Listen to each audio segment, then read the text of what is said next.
Hi, good morning. അങ്ങെൻ്റെ മാതാവു പിതാവുമങ്ങ്, അങ്ങൻ സഖാബന്ധുവുമങ്ങു തന്നെ. അങ്ങെൻ്റെ വിദ്യാധനമങ്ങു മാത്രം, അങ്ങാണെനിക്കൊക്കെയുമെൻ്റെ ദേവ. ശ്രീമദ് ഭഗവത്ഗീത 5-ാം അധ്യായം കർമ്മസന്യാസയോഗം 11-ാമത്തെ ശ്ലോകമാണ് ചൊല്ലുന്നത്. കായേന മനസാ ബുദ്ധ്യാ കേവലൈ ഇന്ദ്രിയൈരപി യോഗിന കർമ്മ കുർവന്തി സംഗം ത്യക്ത്വാത്മശുദ്ധയേ. മലയാളം. ശരീരം മാനസം ബുദ്ധി ഇന്ദ്രിയം കൊണ്ടു യോഗികൾ സംഘം ത്യജിച്ചു ശുദ്ധിക്കായി കർമ്മമോരോന്നു ചെയ്തിടും. യോഗിനഃ, അതായത് യോഗികൾ, കൃഷ്ണനെ പറ്റി കൃഷ്ണാവബോധമുള്ള വ്യക്തികൾ, സംഘം ത്യക്ത്വ, സംഘത്തെ ത്യജിച്ചിട്ട്, ആത്മശുദ്ധിക്ക് വേണ്ടി, കായേന, ശരീരം കൊണ്ടും, മനസ്സുകൊണ്ടും, ബുദ്ധി കൊണ്ടും, കേവലൈഹി ഇന്ദ്രിയൈഹി അഭി, ശുദ്ധങ്ങളായ ഇന്ദ്രിയങ്ങളെ കൊണ്ടും, കർമ്മ കുർവന്തി, കർമ്മത്തെ ചെയ്യുന്നു. അപ്പോൾ അർജുനന് കർമ്മയോഗികൾ എന്തിനു വേണ്ടിയാണ് കർമ്മം ചെയ്യുന്നത് എന്ന് ഒന്നും കൂടെ ഭഗവാൻ വിശദീകരിച്ചു കൊടുക്കുകയാണ്. ഭഗവാൻ കൃഷ്ണൻ കർമ്മയോഗികൾ സാധാരണ എല്ലാ സംഗതികളെയും ഒരു ഉദാസീന ഭാവത്തിൽ, ഒരു നിരീക്ഷകനെ പോലെ അക്ഷോഭ്യനായിട്ട് ഇങ്ങനെ വളരെ ക്ഷമയോട് കൂടിയിട്ട് ഇങ്ങനെ നോക്കിക്കാണും. അതാണ് പറഞ്ഞു കൊടുക്കുന്നത്. അവർ മനസ്സിൻ്റെ സമനിലയൊക്കെ ഉറപ്പിച്ച് നിർത്തി ശരീരം കൊണ്ടും മനസ്സുകൊണ്ടും ബുദ്ധി കൊണ്ടും ഇന്ദ്രിയങ്ങൾ കൊണ്ടും, ഇന്ദ്രിയങ്ങൾ എപ്പോഴും പ്രേരിപ്പിച്ചുകൊണ്ടിരിക്കുമല്ലോ നമ്മളെ കർമ്മങ്ങൾ ചെയ്യിക്കാൻ, ഇതെല്ലാം വഴി കർമ്മങ്ങൾ ചെയ്യുന്നുണ്ടെങ്കിലും അതിൻ്റെ ഫലം ഒരിക്കലും ഇച്ഛിക്കുന്നില്ല. മനസ്സിൻ്റെ ശുദ്ധിക്ക് വേണ്ടിയിട്ട്, ആത്മശുദ്ധിക്ക് വേണ്ടിയിട്ടാണ് കർമ്മം ചെയ്യുന്നത്. അവിടെ ചിത്തശുദ്ധിയാണ് ഏറ്റവും വലിയ ലക്ഷ്യം, അവരുടെ കർമ്മലക്ഷ്യം. അങ്ങനെ അവർ പ്രാരബ്ധ കർമ്മങ്ങൾ കൊണ്ടാണ്, നമ്മളിവിടെ ജനിച്ചു വരുമ്പോൾ തന്നെ നമുക്ക് പ്രാരബ്ധ കർമ്മം കൊണ്ടാണ് മനുഷ്യൻ അനുഭവിച്ചുകൊണ്ടിരിക്കുന്നതൊക്കെ പ്രാരബ്ധ കർമ്മങ്ങളാണ്. അതിൻ്റെ ഒപ്പം തന്നെ നമ്മളുടെ അടുത്ത് സഞ്ചിത കർമ്മങ്ങളുണ്ടാവും.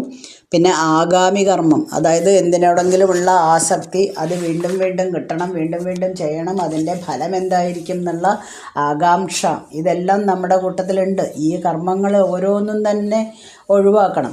ആദ്യത്തെ ഒഴിവാക്കി കഴിഞ്ഞാൽ നമ്മൾ എന്തായാലും പ്രാരബ്ധ കർമ്മങ്ങൾ അനുഭവിച്ചേ പറ്റൂ. അപ്പോൾ അത് നമ്മൾ ചെയ്ത് തീർക്കുക.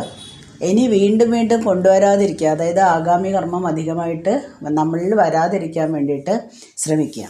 ഇതാണ് പറഞ്ഞു കൊടുക്കുന്നത്. അപ്പോൾ ഈ ഫലങ്ങളെല്ലാം എല്ലാ കർമ്മങ്ങളെല്ലാം നമ്മൾ ചെയ്യുന്നുണ്ടെങ്കിലും അതിൻ്റെ ഫലത്തെപ്പറ്റി നമ്മൾ ഒരിക്കലും ചിന്തിക്കരുത്. അങ്ങനെയാണ് കർമ്മയോഗികൾ. അവർക്കതിനെപ്പറ്റി യാതൊരു ആസക്തിയില്ല, അതിൻ്റെ ഫലത്തെപ്പറ്റി അവർ ചിന്തിക്കുന്നില്ല. ആ ഫലം എന്തോ ആയിക്കോട്ടെ, അത് എന്നെ ബാധിക്കില്ല എന്നുള്ള രൂപത്തിലാണ് അവർ കർമ്മങ്ങൾ ചെയ്യുന്നത്. അപ്പോൾ കർമ്മങ്ങൾ ചെയ്യുമ്പോൾ നമുക്ക് ആസക്തി വന്നാൽ നമ്മൾ പ്രാരബ്ധ കർമ്മം ഏതായാലും ചെയ്ത് തീർക്കണം. അത് ചെയ്ത് തീർത്ത് അത് കാലിയാക്കുക, അതായത് മനസ്സ് ശുദ്ധമായിട്ട് വരിക വേണ്ടത്. ഇനി വീണ്ടും അവിടെ ഒരു മാലിന്യം മനസ്സിൽ വരാൻ പാടില്ല. അപ്പം നമ്മൾ ഈ കർക്കിടക മാസമൊക്കെ വരുമ്പോൾ, അല്ലെങ്കിലും നമ്മുടെ വീടും പരിസരവും പറമ്പും എല്ലാം ചേട്ടേ കളയാന്ന് പറയുമല്ലേ കർക്കിടക മാസത്തിൽ. അപ്പോൾ ആ മാസത്തിൻ്റെ വരവിനോട് അനുബന്ധിച്ച് നമ്മൾ ചെയ്യുന്ന കാര്യങ്ങളാണ്. അപ്പോൾ ഇതെല്ലാം വൃത്തിയാക്കി, വീടും പറമ്പും എല്ലാം വൃത്തിയാക്കി അടിച്ചുകൂട്ടി കത്തിച്ചു. ഇനി നാളെ മുതൽ വീണ്ടും അവിടെ ഇങ്ങനെ അഴുക്ക് അല്ലെങ്കിൽ ചണ്ടികൾ വളരാൻ അനുവദിക്കുകയല്ല വേണ്ടത്. പിന്നീട് അത് വൃത്തിയായി തന്നെ സൂക്ഷിക്കുക. അതേപോലെ തന്നെ നമ്മുടെ കർമ്മങ്ങളെല്ലാം നമ്മൾ ചെയ്ത് തീർക്കുക. പക്ഷേ ഈ ആഗാമി കർമ്മം എന്ന് പറയുന്നത് നമുക്ക് ഒന്നിലോടുള്ള ഒരു ആസക്തിയാണ്. അപ്പോൾ ആ ആസക്തി വന്നു കഴിഞ്ഞിട്ടുണ്ടെങ്കിൽ ആ കർമ്മം നമ്മൾ ചെയ്തു കഴിഞ്ഞാൽ നമുക്ക് ചിലപ്പോൾ അതിനെ പറ്റിയിട്ട് നല്ലൊരു ഫലം കിട്ടിയെന്ന് വരാം. ആ നല്ലൊരു ഫലം കിട്ടിക്കഴിഞ്ഞാൽ ആ ഫലം കിട്ടുമോ എന്നുള്ളൊരു പ്രതീക്ഷയുണ്ട് ആദ്യം. ആ ഫലം ലഭിച്ചു എന്ന് വിചാരിക്കാം. പിന്നെ ആ ലഭിച്ചതിനെ പറ്റിയിട്ട് വീണ്ടും വീണ്ടും നമ്മൾ ചിന്തിച്ചുകൊണ്ടേയിരിക്കുകയാണ്. ആ സന്തോഷം നിൽക്കുന്നില്ല നമുക്ക്. നല്ലൊരു ഫലമാണ് കിട്ടിയെന്ന് വെച്ചാൽ തീർച്ചയായിട്ടും സന്തോഷം ഉണ്ടാവും. ആ സന്തോഷം അധികകാലം നിലനിൽക്കില്ല എന്നുള്ളത് നമ്മൾ മനസ്സിലാക്കണം. അതിന് പകരം വീണ്ടും വീണ്ടും സന്തോഷിക്കുക. അപ്പോൾ എന്താ ഉണ്ടാവുന്നത്? ഇനിയും കൂടുതൽ ചെയ്യാം, ഇനിയും കൂടുതൽ ചെയ്യാം എന്നുള്ള ആഗ്രഹങ്ങൾ നമുക്ക് വീണ്ടും വീണ്ടും വന്നുകൊണ്ടേയിരിക്കും. അങ്ങനെ ആഗ്രഹങ്ങൾ വന്നു കഴിഞ്ഞാൽ വീണ്ടും നമ്മൾ കർമ്മങ്ങൾ ചെയ്തുകൊണ്ടിരിക്കും. അങ്ങനെ കർമ്മങ്ങൾ ചെയ്താൽ അത് എവിടെയാണ് അവസാനിക്കുക? നമ്മളുടെ എല്ലാ കർമ്മങ്ങളും തീർക്കുക, മനസ്സ് ശുദ്ധമാക്കുക, എല്ലാ സാധനങ്ങളും ഒഴിവാക്കുക, ആവശ്യമില്ലാത്ത സാധനങ്ങളെല്ലാം ഒഴിവാക്കി നമ്മൾ പറമ്പെല്ലാം വീടും വൃത്തിയാക്കുന്നത് പോലെ നമ്മുടെ കർമ്മങ്ങളെല്ലാം അവസാനിപ്പിക്കുക എന്നുള്ളതാണ് നമ്മുടെ ലക്ഷ്യം. അങ്ങനെയാണ് കർമ്മയോഗികൾ ചെയ്യുന്നത്. അപ്പം നമ്മളുടെ ഉള്ളിലുള്ള കർമ്മവാസനകൾ എന്തായാലും നമുക്ക് ചെയ്തേ പറ്റൂ. എന്താ വെച്ചാൽ പ്രകൃതിയാൽ പ്രേരിപ്പിക്കപ്പെട്ടിട്ട് നമ്മളെപ്പോഴും കർമ്മം ചെയ്തുകൊണ്ടേയിരിക്കണം. ആ കർമ്മം ചെയ്യുമ്പോൾ അതിലൊരു രാഗമോ ദ്വേഷമോ ഒന്നും വരാതെ കർമ്മങ്ങൾ ചെയ്യണം. മാത്രമല്ല ആ കർമ്മത്തെക്കുറിച്ചിട്ടുള്ള ഒരു ഫലം എന്തായിരിക്കും എന്ന് ചിന്തിക്കാനും പാടില്ല. അങ്ങനെ വന്നാൽ മാത്രമേ ചിത്തശുദ്ധി വരുള്ളൂ. നമ്മൾ മനസ്സ് ക്ലിയറാക്കുക, പറമ്പെല്ലാം വൃത്തിയാക്കി ക്ലിയറാക്കുക എന്നുള്ളതിന് പകരം നമ്മുടെ മനസ്സിലെ മാലിന്യങ്ങളെല്ലാം കളഞ്ഞ് നമ്മുടെ മനസ്സ് വളരെ ക്ലിയറാക്കിയിട്ട് വയ്ക്കുക. ഇങ്ങനെയാണ് കർമ്മയോഗികൾ ചെയ്യുന്നതെന്ന് അർജുനന് പറഞ്ഞു കൊടുക്കുകയാണ് ചെയ്യുന്നത്. പക്ഷേ വേറൊരു കാര്യമുണ്ട്. ഇനിയിപ്പോൾ വൃത്തിയാക്കി ഇനി വീണ്ടും അതിലേക്ക് ഇനിയും കൂടുതൽ കർമ്മങ്ങൾ വരാതിരിക്കാനുള്ള ഒരു ശ്രദ്ധ കൂടെ നമ്മൾ ചെയ്യേണ്ടതുണ്ട്. ഇപ്പോൾ നമ്മൾ കർമ്മം ചെയ്യുമ്പോൾ, കർമ്മയോഗികൾ ചെയ്യുമ്പോൾ അവർക്ക് മിഥ്യാഹങ്കാരം ഇല്ല. അവർക്ക് മനസ്സിലാവും. എന്താണ് മനസ്സിലാവുന്നത്? ഞാൻ ശരീരമല്ല, ഈ ശരീരം തൻ്റേതുമല്ല, എല്ലാം കൃഷ്ണാർപ്പണമായിട്ടാണ് ചെയ്യുന്നത്. എല്ലാം കൃഷ്ണാർപ്പണമായിട്ട് ചെയ്തു കഴിഞ്ഞാൽ ദേഹം കൊണ്ടോ മനോബുദ്ധി കൊണ്ടോ സമ്പത്ത് കൊണ്ടോ എന്തുകൊണ്ടോ നമ്മൾ നേടിയിട്ടുള്ള എല്ലാ കാര്യങ്ങളും ഭഗവാനിൽ സമർപ്പിക്കുക. അപ്പം നമ്മൾ ഭഗവാനുമായിട്ട് കൂടുതൽ ബന്ധം പുലർത്തും, കൂടുതലായിട്ട് ഭഗവാനോട് അടുക്കും. നമ്മൾ ഈ ശരീരം മുഴുവനായിട്ടും ഭഗവാന് സമർപ്പിക്കുകയാണ്. അപ്പം ഭഗവാൻ തന്നെയാണ് ഈ ശരീരം, ഞാനാണ് ഈ ശരീരമെങ്കിലും ഭഗവാൻ തന്നെയാണ് ഈ ശരീരം എന്ന് വിശ്വസിച്ച് കഴിഞ്ഞാൽ നമുക്ക് അഹങ്കാരം ഇല്ലാതാവും. ഭഗവാനുമായിട്ട് താതാത്മ്യം പ്രാപിക്കാം. അല്ലെങ്കിൽ ഭഗവാന്റെ കുറച്ചും കൂടെ ഭഗവാനോട് നമുക്ക് അടുക്കാൻ പറ്റും. ഇതാണ് ഈ കൃഷ്ണാവബോധത്തിൻ്റെ സമ്പൂർണ്ണമായിട്ടുള്ള ഒരു അവസ്ഥ എന്ന് അർജുനന് പറഞ്ഞു കൊടുക്കുക. ഇനി 12ാമത്തെ ശ്ലോകം. യുക്ത കർമ്മഫലം ത്യക്ത്വാ ശാന്തിമാപ്നോതി നൈഷ്ഠികീം അയുക്ത കാമകാരേണ ഫലേ സക്തോ നിബധ്യതേ. മലയാളം. യോഗികർമ്മഫലം വിട്ടു നിത്യശാന്തി അണഞ്ഞിടും അയുക്തൻ കാമബന്ധത്താൽ ഫലലാഭത്തിൽ ബദ്ധനാം. യുക്ത കർമ്മഫലം ത്യക്ത്വ, സമചിത്തനായിട്ടുള്ള ഒരു യോഗി കർമ്മഫലം ത്യക്ത്വ, കർമ്മഫലം ഉപേക്ഷിച്ചുകൊണ്ട് നൈഷ്ഠികീം ശാന്തിയും, പരമമായ ശാന്തി, അതായത് നമ്മുടെ ആത്മനിഷ്ഠ കൊണ്ട് തെളിയുന്ന ശാന്തി ആപ്നോതി, നേടുന്നു. അയുക്തനോ, സമചിത്തത ഇല്ലാത്ത ഒരാൾ കാമകാരേണ, കാമങ്ങളുടെ പ്രേരണ നിമിത്തം ഫലേസക്ത, ഫലത്തിൽ ആസക്തനായി നിബധ്യതേ, ബന്ധിക്കപ്പെടുകയും ചെയ്യുന്നു. നമ്മളുടെ മനസ്സ് ക്ലിയറാക്കി വെക്കാനാണ് നമ്മൾ കഴിഞ്ഞ പദ്യത്തിൽ പറഞ്ഞത്. അപ്പോൾ മനസ്സിനെ അസ്വസ്ഥമാക്കുന്നത് ഒരു കർമ്മം ചെയ്തതുകൊണ്ടല്ല, അതിൻ്റെ ഫലത്തെപ്പറ്റി ചിന്തിക്കുന്നത് കൊണ്ടാണ്. ഫലം ഇച്ഛിക്കാതെ കർമ്മങ്ങൾ അനുഷ്ഠിക്കുന്ന ഒരു യോഗിക്ക് മനസ്സിൻ്റെ ഉള്ളിൽ തന്നെ നല്ലൊരു പ്രശാന്തി അനുഭവപ്പെടുകയാണ് ചെയ്യുക. ഒരു സ്വസ്ഥമായിട്ടുള്ള ഒരവസ്ഥ, അതായത് കാമസങ്കല്പങ്ങളുടെ കൊടുങ്കാറ്റൊന്നുമില്ല, മനസ്സ് വളരെ സ്വസ്ഥമാണ്, സുഖമായിട്ടുള്ള ഒരവസ്ഥയാണ്. അതാണ് ശാന്തി എന്ന് നമ്മൾ വിളിക്കുന്നത്. എല്ലാം ഭഗവാനിൽ അർപ്പിച്ചാണല്ലോ ചെയ്യുന്നത്. അതുകൊണ്ട് പരമമായിട്ടുള്ള ഒരു ശാന്തി അവർക്ക് സമചിത്തന് കിട്ടും. ഇനി അവിടെ യുക്തനെയും അയുക്തനെയും കമ്പയർ ചെയ്യുകയാണല്ലോ. അപ്പോൾ യുക്തൻ എന്ന് പറയണത് ഞാൻ ചെയ്യുന്നു എന്ന അഭിമാനം, ഞാൻ ചെയ്യുന്ന കർമ്മഫലം എനിക്ക് അനുഭവിക്കണം എന്ന ഫലകാംക്ഷ, ഇതൊന്നുമില്ലാതെ കർമ്മം അനുഷ്ഠിക്കുന്നവരെയാണ് യുക്തൻ എന്ന് പറയുന്നത്. അവർക്കാണ് ഈ ശാന്തി കൈവരുന്നത്. ഇനി അയുക്തനുണ്ടല്ലോ, അയുക്ത കാമകാരേണ ഫലേ സക്തോ നിബദ്ധ്യതയെന്നാണ്. അയുക്തന്മാർ ഫലാസക്തി, അവർക്ക് കർമ്മങ്ങൾ ചെയ്യുമ്പോഴേക്കും എന്താണ് ഇതിൻ്റെ ഫലം എന്നുള്ള ഒരു വിചാരം മനസ്സിൽ വരികയാണ്. അപ്പോൾ എന്താ വെച്ചാൽ അവർ അസ്വസ്ഥമാവുകയാണ്, അവരുടെ മനസ്സിങ്ങനെ അസ്വസ്ഥമായിട്ട് തീരും. അപ്പോൾ ചില മരുന്നുകളൊക്കെ നമ്മൾ രോഗം ശമിക്കാൻ വേണ്ടിയിട്ട് ചില മരുന്നുകളൊക്കെ കഴിക്കും. പക്ഷേ അത് ഒരു ഡോസ് തെറ്റിയിട്ട് വളരെ അധികം കഴിച്ചാൽ എന്താ സംഭവിക്കുക?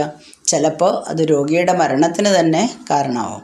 ഒരു ഉദാഹരണമാണ് അല്ലേ ഉറക്കഗുളികയൊക്കെ അത്യാവശ്യത്തിന് ഒന്നോ അല്ലെങ്കിൽ വളരെ കുറച്ച് ഡോസിൽ നമുക്ക് വേണമെങ്കിൽ അത്ര അത്യാവശ്യമാണെങ്കിൽ കഴിക്കാമെങ്കിലും ആ ഉറക്കഗുളികയുടെ പാക്കറ്റ് അങ്ങനെ എടുത്ത് വിഴുങ്ങിയാൽ, അതായത് കുറേ എണ്ണം അകത്ത് ചെന്നാൽ അത് ചിലപ്പോൾ ആത്മരക്ഷയ്ക്ക് പകരം ആത്മഹത്യയിലേക്ക് നയിക്കും. കൂടുതലാവാൻ പാടില്ല. അപ്പം നമ്മൾ വിവേകപൂർവമല്ല കർമ്മം ചെയ്യുന്നതെങ്കിൽ നമുക്ക് സംതൃപ്തിയല്ല കിട്ടുക, പകരം നൈരാശ്യമായിരിക്കും, വെറും നിരാശയായിരിക്കും നമ്മുടെ ഫലം.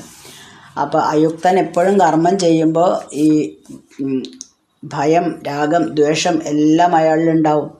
ഇതിൽ നിന്നൊക്കെ എങ്ങനെയെങ്കിലും അതിൻ്റെ ഫലം, അപ്പോൾ അതിൻ്റെ ഫലം കിട്ടിക്കഴിഞ്ഞാൽ, ഇങ്ങനെ കർമ്മം ചെയ്ത് കഴിഞ്ഞാൽ ഒരു ഫലം കിട്ടുമല്ലോ, ആ ഫലം കിട്ടാതെ, അതായത് അതിനെപ്പറ്റി ചിന്തിക്കാതെ ഫലം കർമ്മം ചെയ്യണം എന്നാണ് പറയുന്നത്. ചിലപ്പോൾ നമ്മൾ കർമ്മങ്ങൾ ചെയ്തു കഴിഞ്ഞാൽ നേരത്തെ പദ്യത്തിൽ പറഞ്ഞ പോലെ നല്ലൊരു ഫലം കിട്ടിയേക്കാം. പക്ഷെ അതൊക്കെ താൽക്കാലികമായിട്ടുള്ള ഒരു സന്തോഷം മാത്രമേ ഉണ്ടാക്കുള്ളൂ. പക്ഷേ അയുക്തൻ എന്താ ചിന്തിക്കുന്നത്? ഇനിയും ഇങ്ങനെയുള്ള ഗുണങ്ങൾ വരണേ. അപ്പോൾ അവരുടെ ആഗ്രഹങ്ങൾ ഇങ്ങനെ കൂടുകയാണ് ചെയ്യുന്നത്. അങ്ങനെ കൂടിയിട്ട് പിന്നീട് ചിലപ്പോൾ കുറച്ച് കാലം കഴിഞ്ഞാൽ നമുക്ക് വീണ്ടും അങ്ങനെ നല്ല ഫലങ്ങൾ കിട്ടാത്ത ഒരവസ്ഥ വരും. അപ്പോൾ വീണ്ടും നമ്മുടെ മനസ്സ് അസ്വസ്ഥമാവും. കാരണം നമ്മളിപ്പോൾ പഴയതുപോലെയുള്ള വിലയൊന്നും നമ്മൾക്കില്ല, അല്ലെങ്കിൽ നമ്മളിപ്പോൾ ആരും തന്നെ വകവയ്ക്കുന്നില്ല എന്നൊക്കെ നമുക്ക് തോന്നും. അപ്പോൾ വീണ്ടും നമുക്ക് വിഷമം തന്നെ വരും. കാരണം അമിതമായിട്ടുള്ള ആസക്തിയാണ് അവിടെ അസ്വസ്ഥത ഉണ്ടാക്കുന്നത്, അല്ലേ? പ്രശസ്തരായിട്ടുള്ള കലാകാരന്മാരുണ്ടാവും, ചിലപ്പോൾ അങ്ങനെ പെട്ടെന്ന് കത്തി വരിക എന്ന് പറയില്ലേ നമ്മൾ, അതേപോലെ ചെറിയൊരു കാര്യം കൊണ്ട് തന്നെ വളരെ പ്രശസ്തിയുടെ കൊടുമുടിയിലേക്കൊക്കെ എത്തിയെന്ന് വരും അവർ. പക്ഷെ അവിടുന്ന് കുറച്ച് കാലം കഴിഞ്ഞാൽ ചിലപ്പോൾ അവർ അതേപോലെ തന്നെ കൊടുമുടിയിൽ നിന്ന് താഴെ വീഴുന്ന പോലെ ആയിന്ന് വരും. എന്നും തന്നെ അതേ പ്രശസ്തി അവർക്ക് കിട്ടണം എന്നില്ല. അപ്പോൾ എന്തായി? മനസ്സ് അസ്വസ്ഥമായി. കാരണം പ്രശസ്തിയുടെ അങ്ങേയറ്റത്ത് എത്തിയപ്പോൾ നമ്മൾ ചിന്തിക്കുന്നത് ഇനിയും വേണം, കൂടുതൽ നേടണം എന്നാണ്. അത് എല്ലാ കാലത്തും നമുക്ക് കിട്ടിയെന്ന് വരില്ല. പ്രത്യേകിച്ച് നമ്മൾ വയസ്സുകാലത്തേക്ക് നമ്മുടെ ആരോഗ്യമൊക്കെ ക്ഷയിക്കുമ്പോൾ നമുക്ക് അതുപോലെ ചെയ്യാൻ പറ്റിയെന്ന് വരില്ല. അപ്പോൾ വീണ്ടും നമ്മൾ മനസ്സ് വിഷമിക്കേണ്ടി വരും. അപ്പോൾ ഏത് കർമ്മം ചെയ്യുകയാണെങ്കിലും രാഗവും ദേഷ്യവും കളയണം എന്നാണ്. ഒന്ന് നമ്മൾ ഒന്നും ഫലം ഇച്ഛിക്കാതെ ചെയ്യണം. മറ്റേത് അയ്യോ എനിക്ക് ചെയ്യേണ്ടി വന്നല്ലോ, എനിക്കിഷ്ടേ അല്ല ഈ കാര്യം ചെയ്യാൻ, ഒട്ടും ഇഷ്ടമല്ലാത്തൊരു കാര്യമാണ്. അപ്പോൾ ഈ ഇഷ്ടമല്ലാത്ത കാര്യം നമ്മൾ ചെയ്യുമ്പോൾ തന്നെ നമുക്ക് അയ്യോ ചെയ്യണമല്ലോ എന്ന് വിചാരിച്ച് നമ്മൾ ചെയ്ത് കഴിഞ്ഞാൽ അവിടെ മനസ്സ് വീണ്ടും അസ്വസ്ഥമാവും. അപ്പോൾ അതും പാടില്ല. അതിന് പകരം വളരെ സന്തോഷമായിട്ട് ഏത് കർമ്മമാണെങ്കിലും നമ്മൾ ചെയ്യുമ്പോൾ വളരെ സന്തോഷമായിട്ട് കൃഷ്ണാർപ്പണ ഭാവത്തോട് കൂടിയിട്ട് ചെയ്യണം എന്നുള്ളതാണ് ഉപദേശിക്കുന്നത്. അതായത് സ്ഥിരചിത്തനായിട്ടുള്ള ഒരു ഭക്തൻ കർമ്മഫലങ്ങളെല്ലാം ഭഗവാനിൽ സമർപ്പിച്ചുകൊണ്ട് ചെയ്യുമ്പോൾ സമ്പൂർണ്ണമായിട്ടുള്ളൊരു സമാധാനം നേടുന്നു. എന്നാൽ അയുക്തൻ്റെ കാര്യം, അവരുടെ കർമ്മഫലങ്ങൾ ആഗ്രഹം കൊണ്ട് അസ്വസ്ഥതയാവുന്നു. ആഗ്രഹം അത് അത്യാഗ്രഹമായിട്ട് വരുന്നു. അങ്ങനെ അവർ ബന്ധങ്ങളിൽപ്പെട്ട് വലഞ്ഞ് അവരുടെ ജീവിതം തീർക്കുന്നു. ഇതിൽ യുക്തന് കൃഷ്ണനിലാണ് ആസക്തി വരുന്നത്, അയുക്തന് ഫലങ്ങളിലാണ് ആസക്തി വരുന്നത്, കർമ്മഫലങ്ങളിലാണ്. അപ്പോൾ കൃഷ്ണനിൽ ആസക്തി വന്ന ആൾക്ക് തൻ്റെ ഫലത്തെക്കുറിച്ച് ഇതിൻ്റെ കർമ്മത്തിൻ്റെ ഫലത്തെക്കുറിച്ച് യാതൊരു ചിന്തയുമില്ല. അവർക്ക് പൂർണ്ണമായിട്ടുള്ള ഒരു ശാന്തി കിട്ടും. കാരണം ഞാനെല്ലാം ഭഗവാൻ വേണ്ടിയിട്ടാണ് ചെയ്യുന്നത് എന്നുള്ള ഒരവസ്ഥ വരും. പക്ഷേ മറ്റേ ആൾ, അയുക്തനായിട്ടുള്ള ആൾ, അവർക്ക് ഇന്ദ്രിയങ്ങളുടെ സുഖപ്രാപ്തിക്ക് വേണ്ടിയിട്ടാണ് അവർ കർമ്മങ്ങൾ ചെയ്യുന്നത്. അവിടെ അവരുടെ ചിന്ത മുഴുവനും ഇതിൽ നിന്ന് കിട്ടുന്ന ലാഭമാണ്, ലാഭചിന്ത മാത്രമാണ്. അങ്ങനെ ചിന്തിച്ച് കർമ്മങ്ങൾ ചെയ്തു കഴിഞ്ഞാൽ ഒരിക്കലും അയാൾക്ക് ഒരു ശാന്തിയും കിട്ടാൻ പോകുന്നില്ല. കൃഷ്ണൻ അല്ലാതെ മറ്റൊന്നിനും തന്നെ നിലനിൽപ്പില്ല എന്ന ഒരു തത്വം, എന്നൊരു സാക്ഷാത്കാരമാണ് ശാന്തിയുടെ ഒരു തലം. അതായത് ശാന്തി എന്ന് പറഞ്ഞാൽ അതാണ്, അത് മനസ്സിലാക്കണം എന്നുള്ളതാണ് ഭഗവാൻ ഇവിടെ പറഞ്ഞു കൊടുക്കുന്നത് അർജുനന്.